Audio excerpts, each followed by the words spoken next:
Thank you for tuning in to the GSMC Basketball Podcast, brought to you by the GSMC Sports Network. I am your host, Nelson, today on this fantastic Thursday, and I'm sure you guys know exactly why this Thursday is fantastic for me, if you guys know anything about me, because in the first segment, we get to talk about my personal favorite player, LeBron James, and his recent, one of my favorite players actually, LeBron James, and his recent matchup against the Los Angeles Clippers. It happened late night at 10:30. If you guys were tuning into my shorts, you'll know exactly the results of this game. So we're just going to give a deep dive. We're just going to deeply dive into that. And in the second segment, we're going to finally talk about college basketball, since March Madness is going to be coming up really soon. So we're going to be looking at some of the teams that have the best shots at making the tournament, based on those interconference matchups that they have to go into against each other before they're able to make the official NCAA tournament. And as always, we're going to do a quick recap of all the games that went down from yesterday, because there was a lot of them and a lot of great performances, specifically the Chicago Bulls, which I want to point out in the third segment.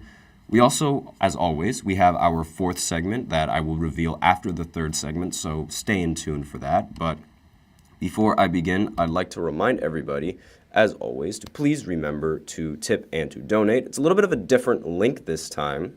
It's a lot easier. The link that is gsmcspodcast.net, and you use this link so that way you can get your comments read and comments recognized. Really helps the show, makes the show much more interactive between myself, the host, you guys, the viewers. Once again, this new link is gsmcpodcast.net. It's in the description, so you guys don't have to worry about it, but it's also displayed below in the ticker on every single show segment. So once again, the new link is gsmcpodcast.net, where you can get your comments recognized in the super chat.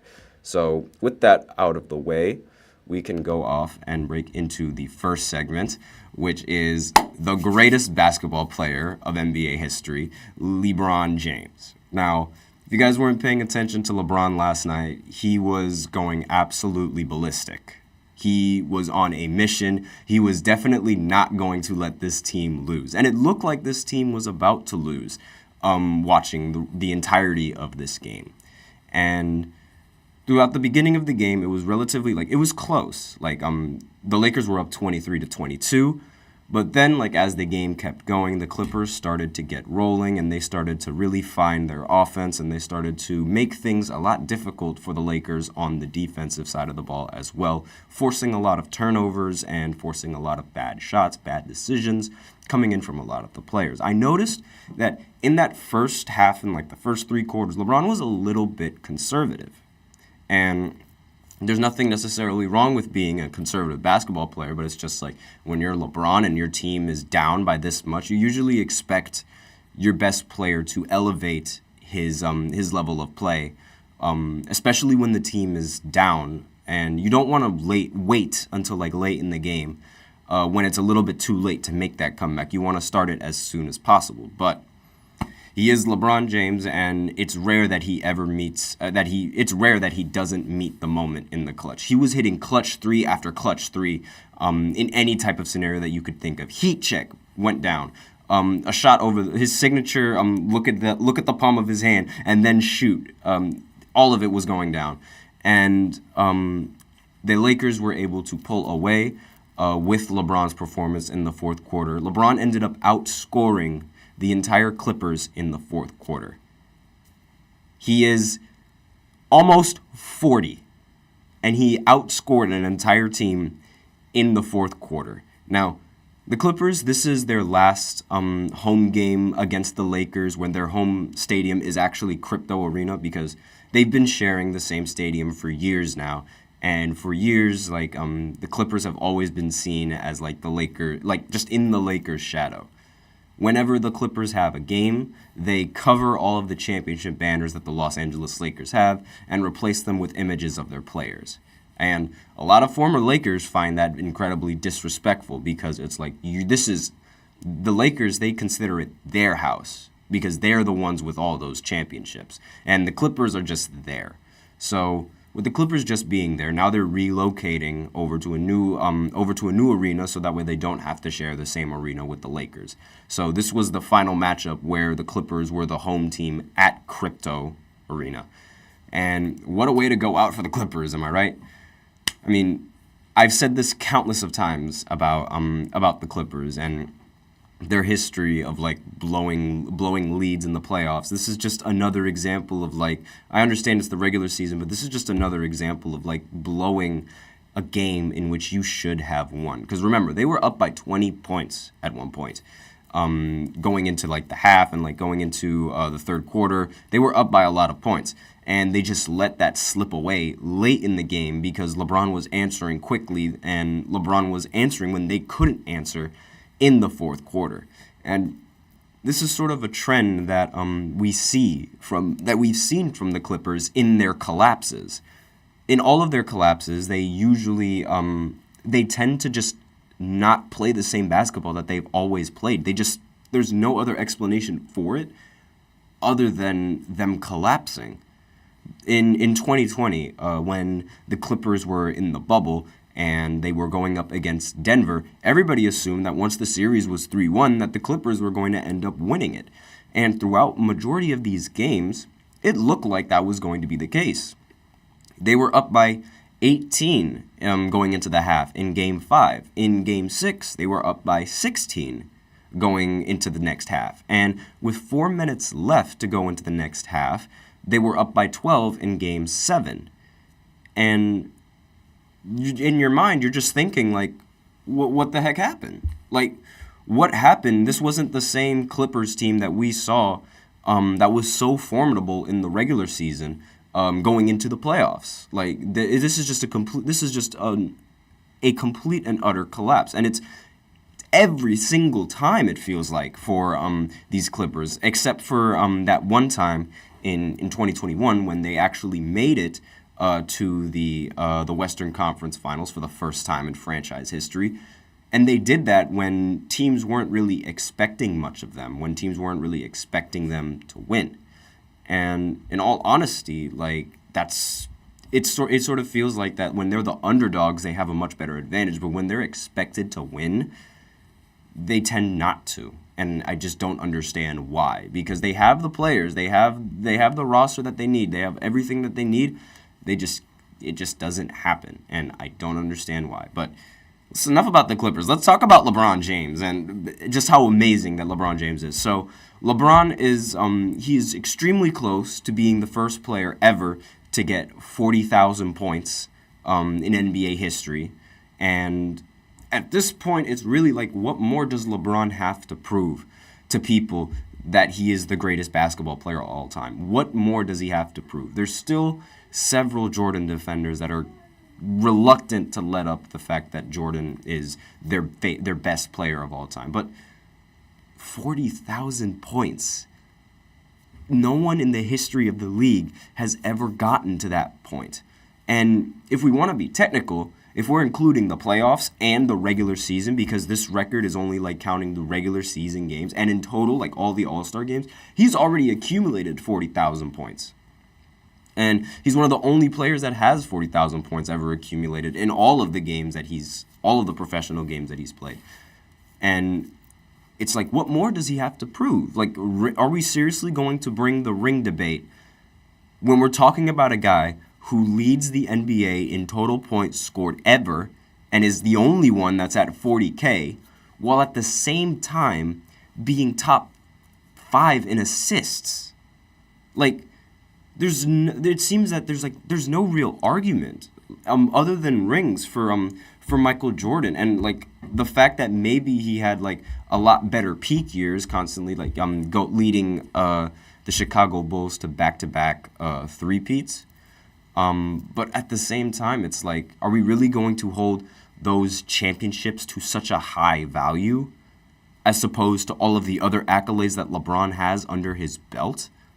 Because it's not like LeBron has less rings because of his play. Like, the only time that anyone can legitimately say that the playoffs were LeBron's fault was in 2011. And that was, I feel like that performance, plagues LeBron. It's the number one argument that is used against LeBron when talking about his greatness and the status that he has in order to be the GOAT. Because with Jordan being 6-0 in the finals and him never losing is sort of seen as like a lot of value. Obviously, like if you never lose when you're in the finals, like obviously like you're a great player and you should be considered that. But it's a team sport. And a lot of people tend to forget that. Like, it wasn't just Michael Jordan that was on the team, and it wasn't just him. Similar to how, like, it wasn't just, I mean, most of the times it was just LeBron. If you understand, like, how difficult it was for LeBron to get help on both Cleveland and now the Lakers.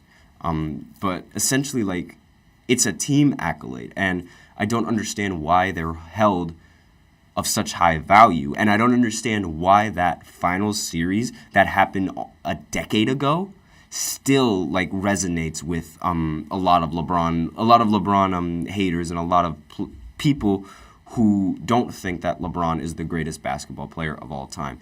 It doesn't make any sense to me because we're acting like Jordan was perfect in the playoffs. We're acting like all of these players were perfect in the playoffs. I guarantee you there is not one player in NBA history that hasn't underperformed in the postseason at least one point in their careers. No one has been perfect in every single postseason that they've been in because it's part of being a human. Like, humans are imperfect, and like we might say that Michael Jordan is Black Jesus, but that's not true. Like, he's still human, and a lot of people don't really know about like the flaws of Jordan. They get shoved under the rug when talked about history just because of how great his legacy actually is. And I'm not trying to talk down on Jordan's legacy, but I'm not going to sit here and say that his entire career was perfect either. I mean, in '95, he lost to the Orlando Magic, a series in which he honestly, like, if he was the best player, like everyone said he was, he should have won. But he ended up not winning because he ended up blowing a game, actually. He ended up losing the ball late in the game in a moment in which Jordan thrives late in the game. He ended up losing the ball. Like, somebody ripped it from him. And is that not a mistake? Like, do people forget about that? That's a mistake. That's a choke. And people would say that, like, Jordan rarely chokes. That's a choke right there.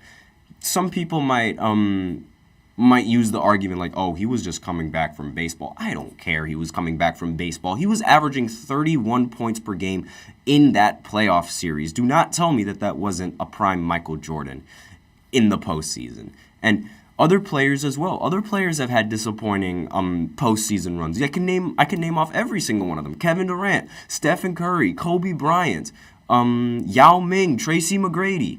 Other stars. The Detroit Pistons with Chauncey Billups, Shaq, and what other players have messed up? Larry Bird, like the Magic Johnson.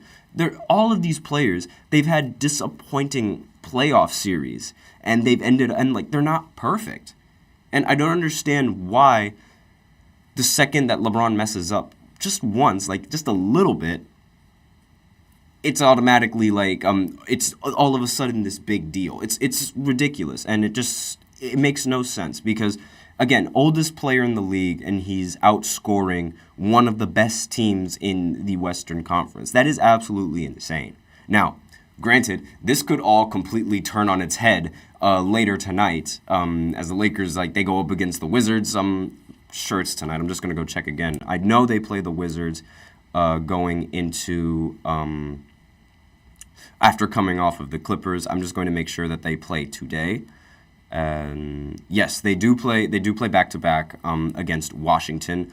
And honestly, like with the way that the Lakers have been, I would not be surprised if Jordan Poole all of a sudden just remembers how to shoot this game and just immediately like blows the Lakers out of the water. I would not be surprised at that whatsoever.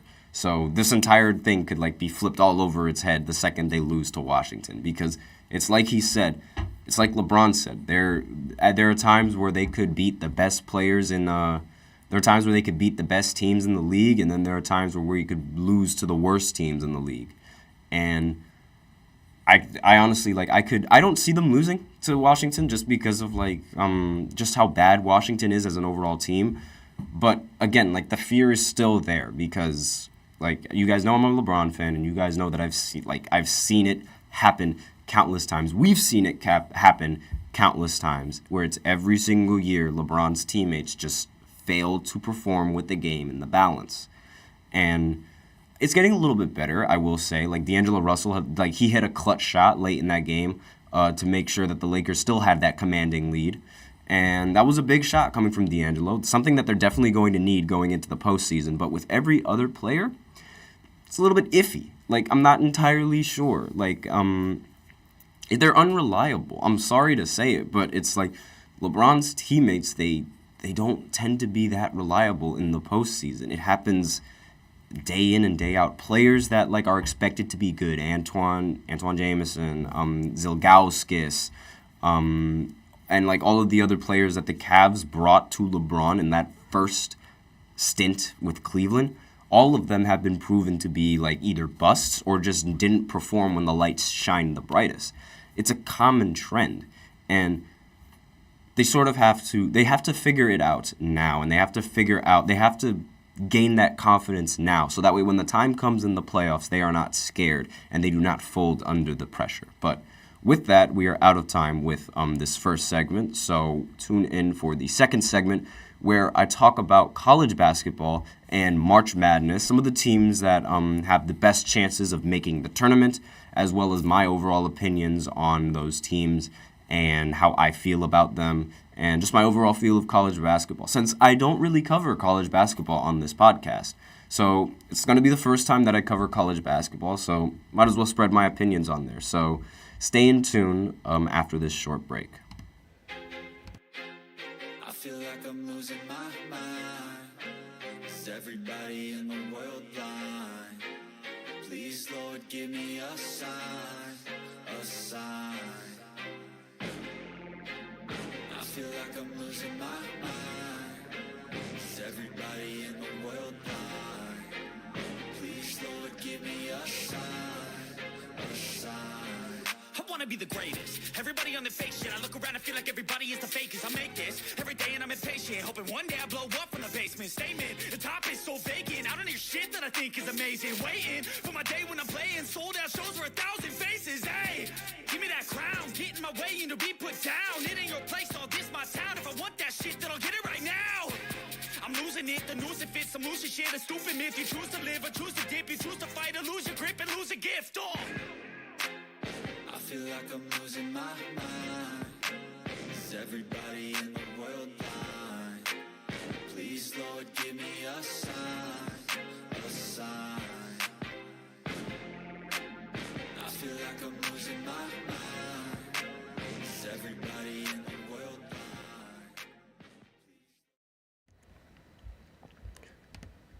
And we are back with the second segment of the GSMC Basketball Podcast, brought to you by the GSMC Sports Network. And in the second segment, we are going to be talking about March Madness, since it is coming up really soon. A lot of teams are going to be participating in this tournament, probably one of the most popular tournaments that go on, and definitely the most the most relevant time for basketball is March, without a doubt, both in the NBA and in college, especially in college. But before I begin with this next segment, I'd like to remind everybody, as always, to please remember to tip and to donate, and to go ahead and to check the link to get your comments recognized. It is a new link this time. It is gsmcpodcast.net. Really helps the show, makes the show much more interactive between myself, the host, you guys, the viewers. The link is gsmcpodcast.net. And with that out of the way, we can go right ahead and go into the second segment, where we are going to talk about March Madness. So before I begin, a little bit of my opinions on college basketball. I will say that during the regular season, college basketball is incredibly difficult to follow, as there are a lot of students and a lot of collegiate athletes that take the media by storm and that you have to pay attention to. So picking a lot of these teams to to make it into the tournament might be a little bit biased just because of like their record. But then again, it's like most of the time when I watch these college games, the teams that end up with the best record end up winning their their tournament, like that's in their conference, which allows them to be eligible for the NCAA tournament. And sometimes, like in this, I don't really make that many predictions when I'm watching March Madness, because it's one of the very few times in basketball where literally anything can happen.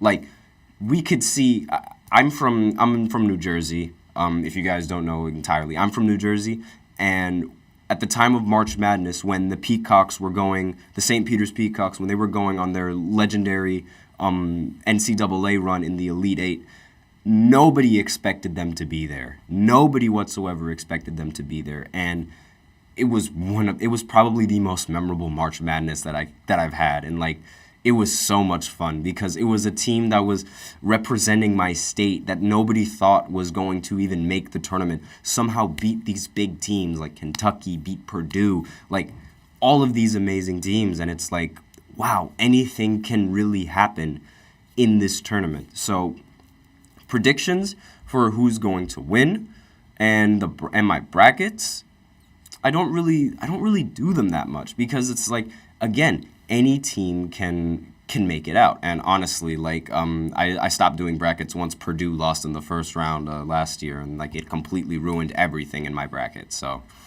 yeah, I'm still a little bit salty over that. But regardless, like anything can happen in this sport, and that's why a lot of people like the NCAA, like college basketball, and they like that March Madness because you have no idea who's going to step up in these games. It could be anyone, and you have no idea who's going to make a mistake because the pressure could get to some of these students a lot quicker than it would get to a lot of these athletes, and it's not entirely easy to tell who is going to be the better team on any given night. But with that out of the way, let's go ahead into some of the teams that are expected to come out. We'll go into the mid-majors first in the AEC. The Vermont Catamounts, they are 23-6, and they are 13-1 in the AEC. So I believe that they obviously have the best chance to make it out from their conference just because of that dominant record that they have over all of the teams that are in their conference. And they've reached the NCAA tournament 4 times in the past 7 years, including the number 15th seed in 2023. So I believe that they have the best chances of representing the AEC in the NCAA tournament. And like, there's not really much that needs to be said because this team is just like, it's far better than all the other teams that are in that same conference, in my personal opinion. And over in the Atlantic 10 division, the Dayton Flyers, I believe they have the best chances of making the tournament. They're 21-5, 12-3 in their conference. Obviously, it's a little bit more of a competitive conference, but they're projected for the number 5th seed in the most recent bracket matrix.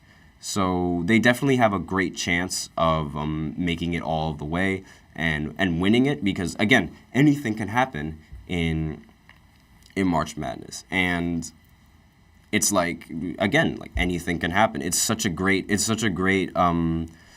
tournament, and I really look forward to this tournament all the time. And the Atlantic Sun division, the Lipscomb Bisons, they have the best chance of representing that Atlantic division, and they aren't really the best team in their conference. Eastern Kentucky and Stetson, like they both have like a better record, and they sit above them in the Atlantic Sun division. So might not be the right team, but they are 17-1 when they score at least 80 points and have 6 players averaging at least 8 points per game. So I believe that that this is going to be enough to like allow them to eventually win the game in the end. However, it's not going to be easy to make it past both of these two teams, seeing as how they are ranked below them. They are below them in the brackets. Now, in the Big Sky Conference, there's the Eastern Washington Eagles. They're 18-10. but in the Big Sky division, they are 12-3.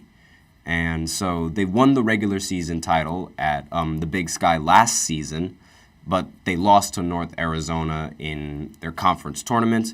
So I believe now that they're hungry and they want to win, this is going to be the next step, and they're going to make it and represent the Big Sky in the NCAA tournament. Now, the Big South, the High Point Panthers, they're 23-6, 12-2, and they won 12 in a row earlier this season. So they're definitely capable of being like a great team and using that momentum that they've accumulated throughout the rest of the season, like using the momentum to their advantage. And they rank 29th in KenPom's adjusted offensive efficiency and lead the nation with 20.6 made free throws per game.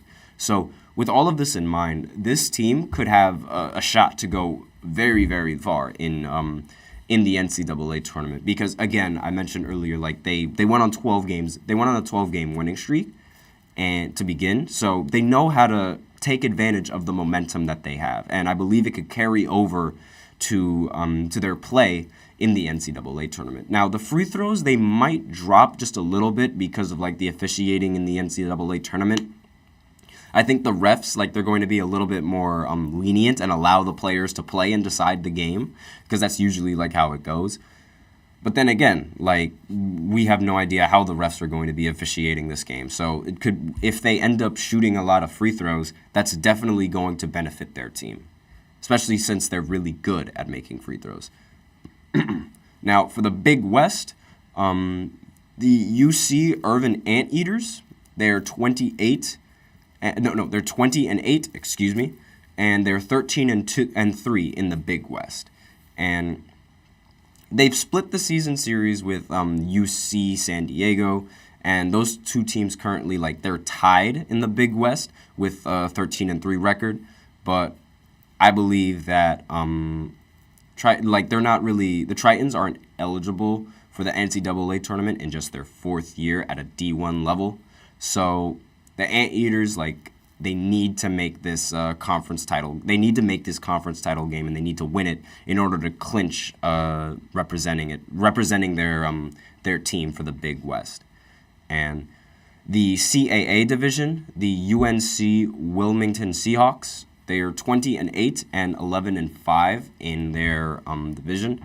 It's the College of Charleston. They finished 31-4 and climbed as high as number 18 in the AP poll last year, en route to number 12 seed in the NCAA tournament. That's one of the teams that's in their conference. However, the Seahawks, they won both regular season matchups against that other team, and so I believe that with that in mind, they have a much better chance because they've won the two games against them. So, but still, we'll see how this, again, anything can happen in this tournament. And the CUSA, or the Conference USA, the Sam Houston Bearcats, I believe they're going to be representing, they have the best chance of representing the CUSA in the tournament. They're 17-11, 10-3, and next Thursday's game between Sam Houston and Louisiana Tech, it's going to determine like who's going to be heading to that tournament. It's definitely like an early matchup to be aware of. So stay in tune for that game. Now, let's move on to like other teams that are in the mid majors. The Horizon, the Youngstown State Penguins, I believe, are going to represent the Horizon division. 22-9, 14-6 in their division, and they set the school record with 24 wins last season and winning the regular season conference title. So obviously, they're still searching for their first NCAA tournament, but if they end up winning, like, I feel like this, like, after last season, after they set that record for 24 wins, I think, and after not making it, now is their time to end up representing the Horizon in the NCAA tournament. Because a lot of people, like, underestimate failure when it comes to sports teams. Like, a lot of these great players, they don't get where they are until they fail. So, and failing makes them better because they don't want to fail again, and they've been in that situation before where they have failed, and it's like, I already know how this goes and I'm not letting it happen. That type of deal. And I feel like that sort of mentality is going to play into them winning and them representing the Horizon in the NCAA tournament. Now, let's go into the Ivy League. So obviously, like with the Ivy League, it's relatively easy to pick. So the Princeton Tigers, they're 21-3, 9-2 in the Ivy League, and they have 3 teams in the top 100. They have Princeton, which is 51, Yale, which is 84, and Cornell, which is 93. And I think it's just going to be a fun tournament between these Ivy League schools. But again, like the Tigers, they have a history of always dominating these teams. So I feel like it's just going to be the same way. But the Tigers are currently riding a 6-game winning streak, including a 73-62 win over Yale on February. So with that in mind, I feel like they have the best chances of beating Yale. And the other team, Cornell, they have a big matchup against them on March 2nd. So we'll see how that changes. My overall opinions on this team. But I feel like the Princeton Tigers are definitely going to represent the Ivy League. Now, we have the MAAC. Now, this one is this one's a little bit complicated because the MAAC is, if you guys don't know, that's the division that my school is in. Quinnipiac University, they have the best record in the MAAC right now, and they arguably, in my personal opinion, they have the best chances of making it to the NCAA tournament. However, Fairfield is still in the way. Now, Fairfield is the favorite to represent the MAAC, and I don't understand why, because they aren't even like the best team in the MAAC. Obviously, Quinnipiac is the best team in the MAAC, just judging off of like record. However, I believe that Quinnipiac University, like they tend to fall short when the light shines the brightest. Last year, they were the 3rd seed in the MAAC tournament, and they lost to Marist, a 6th seed, and they lost in a blowout. They completely collapsed, and part of it might have been like the fault of the coach, which Quinnipiac ended up firing and replacing with a new coach, who is leading this team to number 1 in the MAAC. So definitely, they still have a great chance, but they split the season series between Quinnipiac. Fairfield lost to Quinnipiac at home, but then ended up winning against Quinnipiac in their stadium. I was actually at that game. I was one of the people watching, and judging by how like Quinnipiac played, I mean, it didn't really look like Quinnipiac had a shot. So I understand like why Fairfield is like a favorite, but the game was still relatively close. So I don't want to say that Fairfield is going to represent it just because of like my personal bias with the school that I am affiliated with. And with Quinnipiac University, I think they have the best chance of representing the MAAC in the NCAA tournament, hopefully. But if not them, then it's most definitely Fairfield. And now we go on to the MAC, which is the Akron Zips. They're 20-8, 12-3 in the MAC. And obviously, like just off of that record alone, they definitely have the best chances. And they have a top 100 defense in KenPom's adjusted efficiency metric. And they only allow just 65.3 points per game. And defense is something that's much more reliable than offense, especially in these really big games. So I definitely think that's going to give them an edge. They also limit the opponents from shooting by only shooting 30% beyond the arc. So when teams go up against them, the teams shoot 30% beyond the arc. So obviously these are great defensive numbers for this team, and I just feel like they have the best chances. And their defense is definitely like it's on par to being one of the best. So I really feel like this like a team that has defense and that values defense is going to be the team that ends up winning a lot of games in this NCAA tournament. Now, we're running out of time for this segment, so we're out of time for this segment, so I'm going to go ahead and break into the third segment where I give a quick recap of some of the NBA games, and I'll touch on this March Madness most likely tomorrow and just continue the list of all the teams because, again, it's a lot of teams to cover. So just go ahead and go into a break and give a quick recap of all of the NBA games that happened last night. So I will be right back after this short break.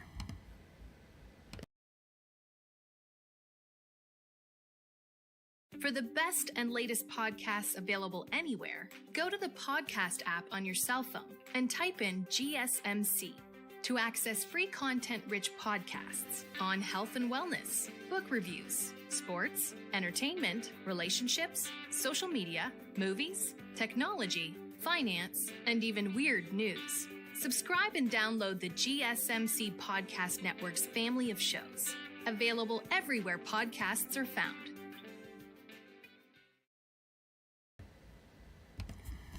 And we are back with the third segment of the GSMC Basketball Podcast, brought to you by the GSMC Sports Network. As you can see, completely put on the Lakers jersey. LeBron James, he is the greatest basketball player the NBA has ever seen. I already talked a little bit about LeBron in that in the first segment, but still, that game against the Clippers, it was a very important game. So I'm going to give a quick recap of all the games that happened from last night in this third segment, as per usual. But I love talking about LeBron, and I love talking about the Lakers. So I might talk a little bit about them again in the previous matchup that they had, because it was LeBron. It was all LeBron that was doing anything for this Lakers team. It was nothing but LeBron, and that's a little bit of a problem that I have, because it took LeBron in the fourth quarter to for this team to actually have some sort of spark.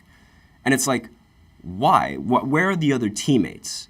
But I digress. So with my LeBron fandom out of the way, let's go ahead and actually recap some of the other games that happened, because it wasn't just LeBron and the Lakers, even though it might as well have been LeBron and the Lakers. The Pelicans matched up against the Indiana Pacers before the Lakers were actually playing their game, and I did watch that entire game. And from the looks of things, the Pacers, they are the team that they are the team that I see them as. And the Pelicans, they definitely need a little bit more work. I will say that. And the reason why I say this is because the Pacers and their defense, again, it's not that good. Their defense, the Pacers' defense is really, really bad. And the only reason why they ended up winning this game was because of their offense being so much better, and the fact that the Pelicans just weren't playing defense, and the Pacers just took advantage of that. It was a very confusing game to watch. When from a Pelicans perspective, it was very confusing, the amount of just how many open looks that the Pacers were getting. And it's did you not make these adjustments out of the timeout?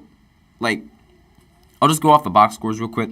Halliburton ended the game with 17 and 13. While that might not look impressive, he did impact them late in the fourth quarter, because the Pelicans were edging and they were really, really close to getting to the Pacers in that lead, and they were really close to blowing to winning the game in the end. Excuse me, Jesus Christ.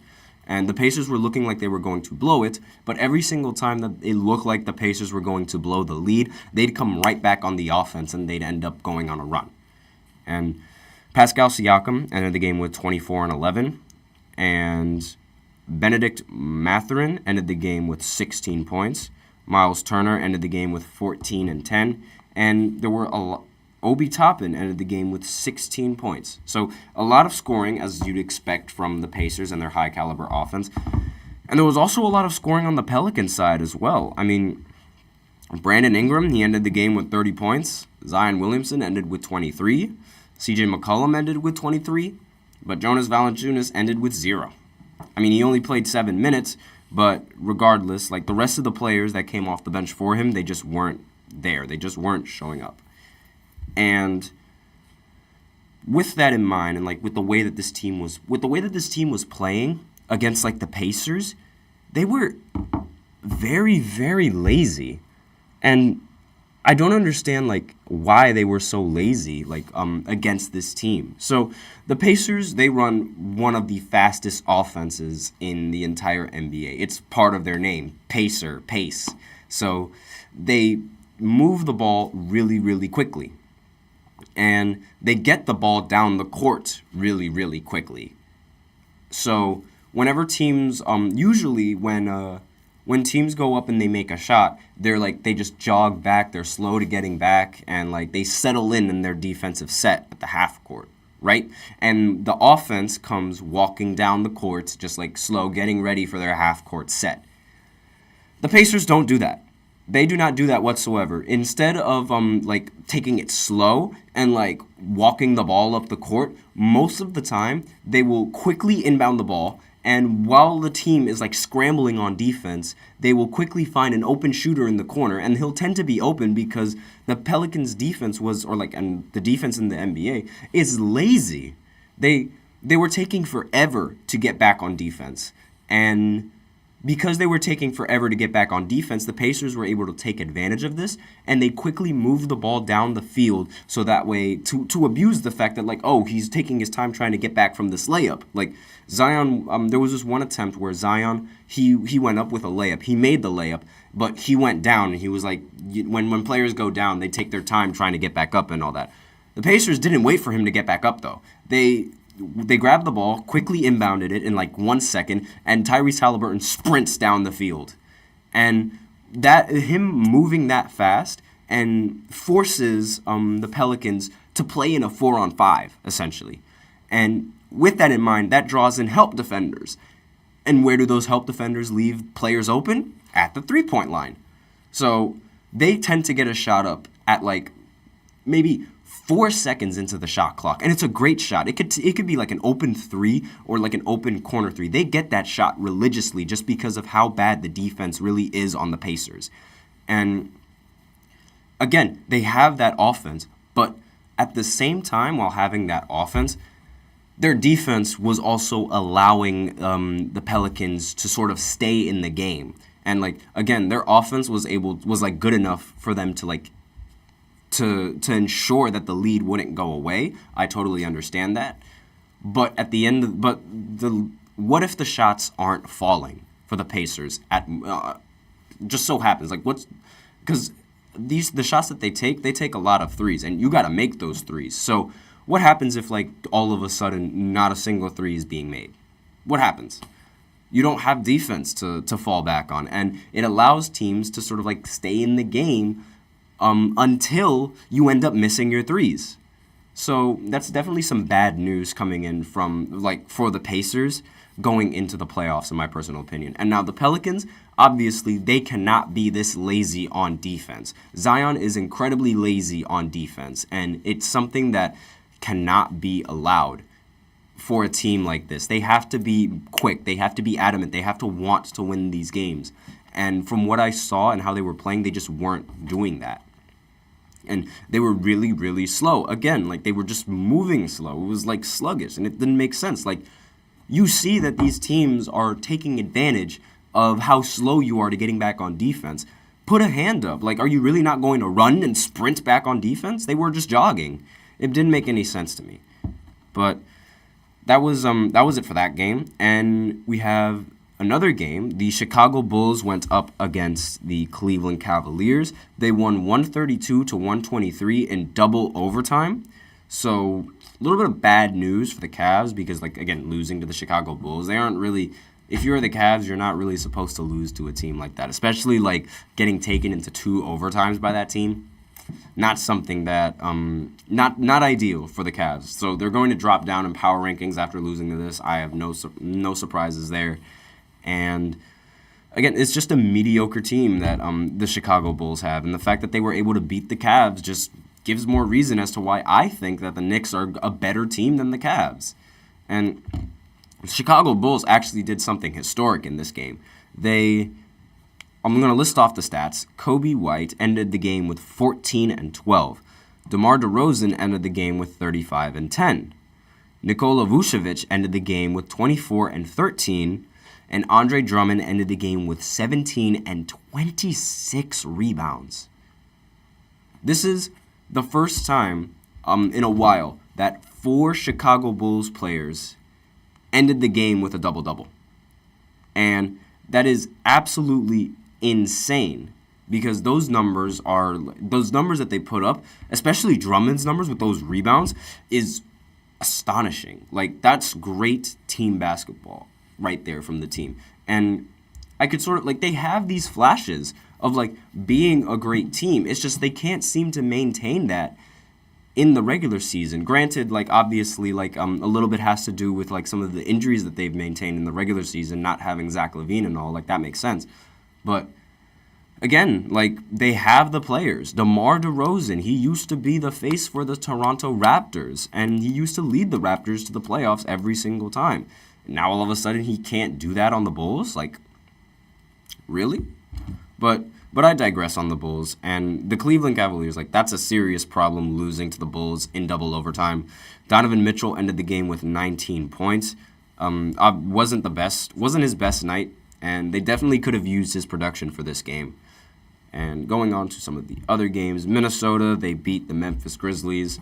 No real surprises there because Minnesota is the number 1 seed, and the Memphis Grizzlies, they are a bottom feeder in the Western Conference. They aren't bad. They aren't Pistons level bad, but they're still pretty bad.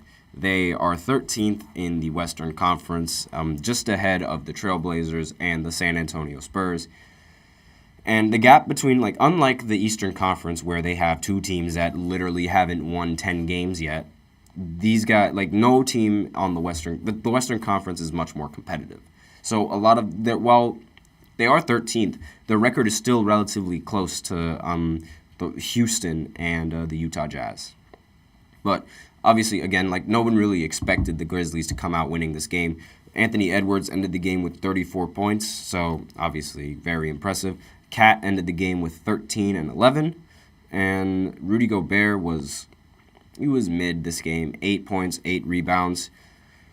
He shot pretty efficiently, I will say that, but again, it's not really that much. But he's a defensive anchor, so it makes total sense. And there's not really much that needs to be talked about with this game. I mean, the results of the game were completely expected.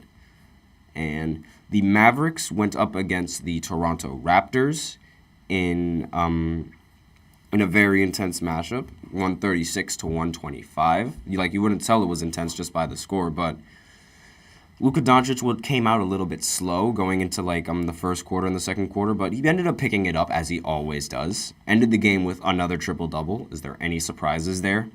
30 points, 16 assists, 11 rebounds. Kyrie Irving also helped out, 29 points. Kyrie has definitely proven to be a great asset to this Mavericks team when he does play. My opinions on Kyrie are relatively strong. I'm not a big fan of Kyrie, but I will say that when he's playing, he knows how to play. He knows how to play basketball, and he's one of the best ball handlers, one of the best shot creators, one of the best point guards in the NBA. I still consider him as one of the best point guards, whatever you want. Shooting guard, if you want to call him a shooting guard, then you can call him a shooting guard, but one of the best point guards that the league has seen. His raw handles, his ability to create shots, all of that is just, he's without a doubt a Hall of Famer in my personal opinion. And a lot of people might disagree with that, but you can't really tell the story about basketball without mentioning Kyrie Irving and his handles. So, and the fact that he's regarded as the best ball handler that the league has ever seen, he's definitely in the Hall of Fame just for that. And a lot of people don't really count the Olympics and his Olympic career for his case in the Hall of Fame. But I'll get to that in a little bit. So, next game, another game that went down was the Denver Nuggets going up against the Kings, and the Denver Nuggets ended up winning 117 to 96. Jamal Murray ended the game with 32 points. Jokic ended the game with another triple-double. Is there any surprise? 14, 11, and 14. And at this rate, I honestly think that he's going to pass Westbrook. I honestly think he's going to pass Westbrook in triple-doubles very, very soon. And it's there's nothing that Westbrook can do to really stop it, given how he comes off the bench now. So we might be seeing a new triple-double king very soon in the future. But the Kings in this matchup, they did not play well.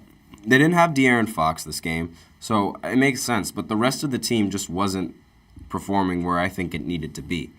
Keegan Murray ended the game with 21 points. Sabonis ended with 13, 7, and 10. And the rest of these players, they shot relatively inefficient while scoring in double digits. Malik Monk, 14. on 5 of 14. Actually, no, 6 of 16, pardon me. Sabonis was the one who went 5 of 14. And who else played well? Chris Duarte, 18 points with 7 of 14 shooting. So the Kings right now, they're in the 8th seed in the Western Conference. I wouldn't really call that a spot that you'd want to be in because they're just behind the Lakers. And the Lakers, they're making their strides. So if the Lakers end up taking the 8th seed, while Sacramento holds the 9th seed, Sacramento might end up seeing Golden State again, this time in the play-in. And judging by how they played against them last year, I'm not entirely sure that's the team that they want to go up against. Or maybe they want to go up against them so that way they could have some revenge. But not an ideal situation for the Sacramento Kings just because of going up against Golden State and that fear of going up against Golden State. And that's all the games that ended up happening yesterday. And with that, we are out of time for this third segment. So tune in for the fourth segment where I talk a little bit about Team USA, given how the names for some of the players on the roster have been announced and confirmed. And I'm just going to talk a little bit about the history of Team USA and the history of the Olympic basketball and like what's really to be expected. So tune in after this short break.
And we are back with the fourth segment, of the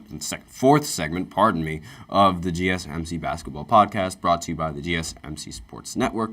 And today, in this fourth segment, we're going to be talking all about Team USA, because recently, there are star players that have been considered locks for Team USA, assuming that there aren't any injuries that continue on through this season.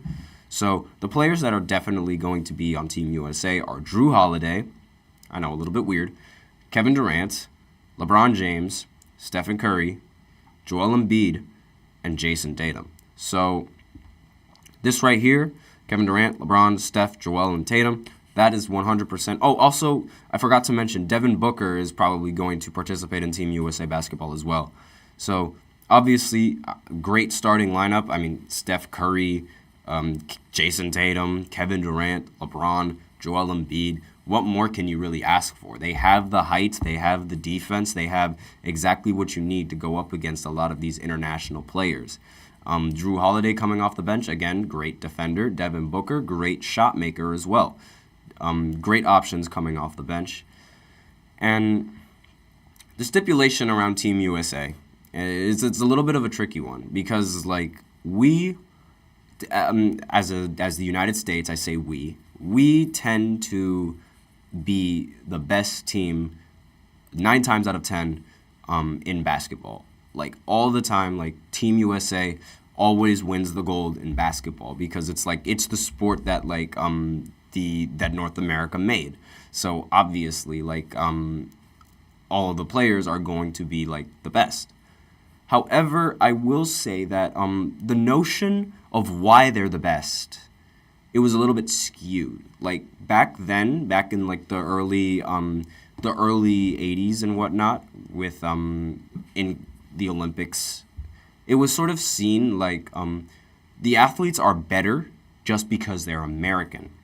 And it wasn't like, oh, they have the experience. It was just because that they were Americans that they were better, especially like around that time, because that was around the time of like the Cold War with the Soviet Union, and all that history plays into a part, and like how American patriotism was seen as like this very big thing. So it played into a part in the Olympics, obviously, and it played into the part like with the fact that like America constantly wins these basketball tournaments, and whenever America loses, it's a big shock, and they don't really lose that often because like again, it's very shocking because of how advanced like basketball is in North America. Like they play it every single time, so their athletes like are obviously they're just going to be a lot better. Michael Jordan and like Magic Johnson, all of those players, they grew up playing that game. And I'm not saying that like international players didn't grow up doing that.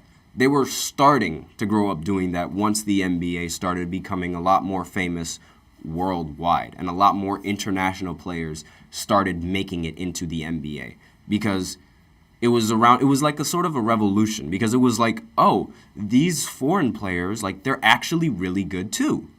So maybe we should draft them. Because when you think about it, like it's not because like the athletes were American that they were better. It was just because they had much more tools and they had much more experience than the rest of the other countries had, because basketball was taken a lot more seriously in North America than it was in other parts of the world. So when you take that in mind, and when you keep that in mind when talking about a lot of these players like Pau Gasol and Manu Ginobili, Dirk Nowitzki, Yao Ming, all of these players, they were great international players, but the international players only started coming once the globalization of the NBA started coming, because a lot of these players were like inspired by 1992's Dream Team, and they wanted to be as good as that competition. So while we were sort of taking it as like a cakewalk, we Team USA, those guys were working day in and day out trying to get the gold and try to steal the gold from Team USA. And this thing is like, it's been happening throughout like the entire years, where like the United States doesn't end up winning, and like it's expected for them to win.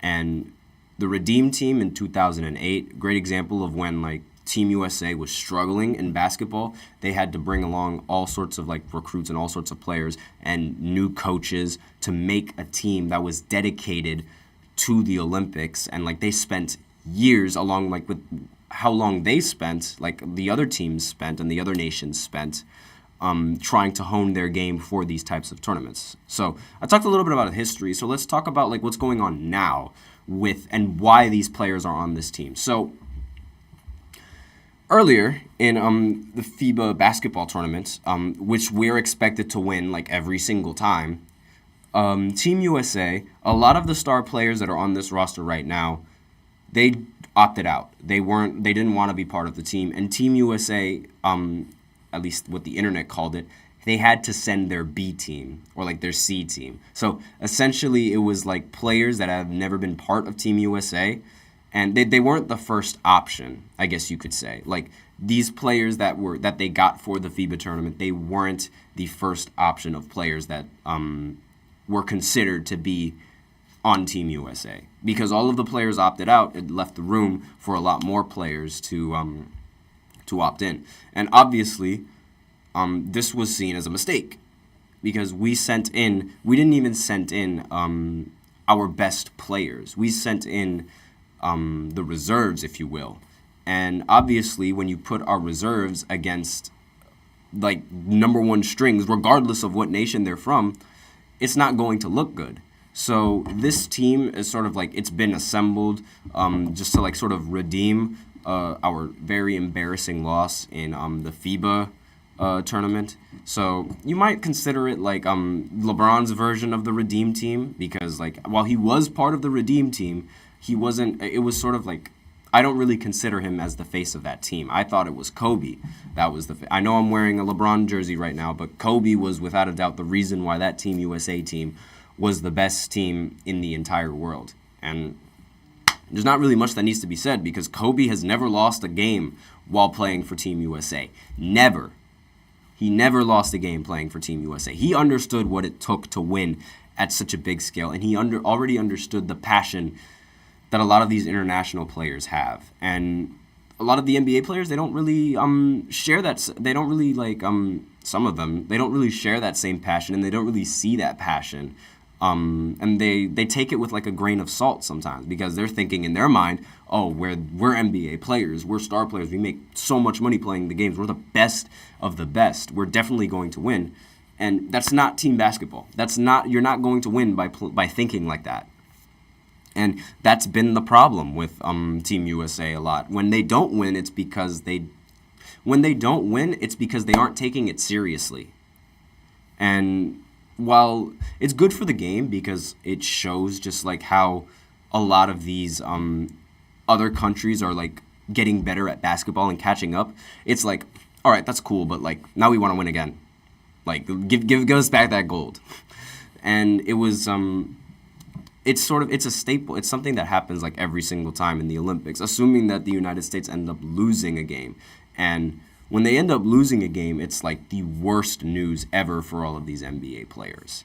But yeah, Kobe was the best player on Team USA. He understood what it needed, what it took to win, and that's what elevated the team to reaching those types of heights. And now with Team USA and this Team USA like loading up with super teams, I feel like they're going to be doing the same thing. However, one thing that is overlooked going into like FIBA and the Olympics, the rules are slightly different. And the officiating is also slightly different. So that also plays a factor in NBA players when they're playing in these types of tournaments because the officiating is not what they're used to. Like, the biggest example that I could get is the fact that the refs, they barely call like those flopping calls that you'll see in the NBA. So, not sure how Joel Embiid is going to favor with these refs. And there are also some calls like that don't get called. Like they would, for example, I watched the Dream Team documentary, and one of the players was saying that, like, let's say there's a player running at you, right? And he's trying to run around the screen. You, as a defender, can get in front of him and like bump into him, and it won't be a foul on you. Like the ref won't call it a foul. Like they'll just see it as like you're playing physical defense, which I'm not sure if I really prefer, but I would honestly I'd like teams that like have that tough defense, and I like the refs that allow players to like get up and put a hand in the player's face, because it's like with the way that defense is played in the NBA, it's very difficult to play defense and be physical at the same time, because if you touch anybody, it's considered a foul. The rules are a little different when going into FIBA. So Team USA sort of has to overcome that before like they could be like that team that everybody knows that they can be. But with that, that's the end of the last segment and thus the end of the show. So thank you guys so much for tuning in to the GSMC Basketball Podcast presented by the GSMC Sports Network. Your support means a lot to us, so please remember to subscribe to the show and leave a positive review. It really does make a difference. We also invite you to follow us on Facebook, Twitter, TikTok, and Instagram for more content and updates. And reminder, remember to go to this link if you want to get your comments recognized. Again, it is a new link, not the same that I've been doing on other shows. It's gsmcpodcast.net. Helps the show, makes the show much more interactive between myself, the host, you guys, the viewers. Once again, the link is gsmcpodcast.net. It's a lot shorter and it's a lot less annoying to say 24/7, so I'm grateful for that change. But again, that's the end of the show. I am your host, Nelson, and as always, take care.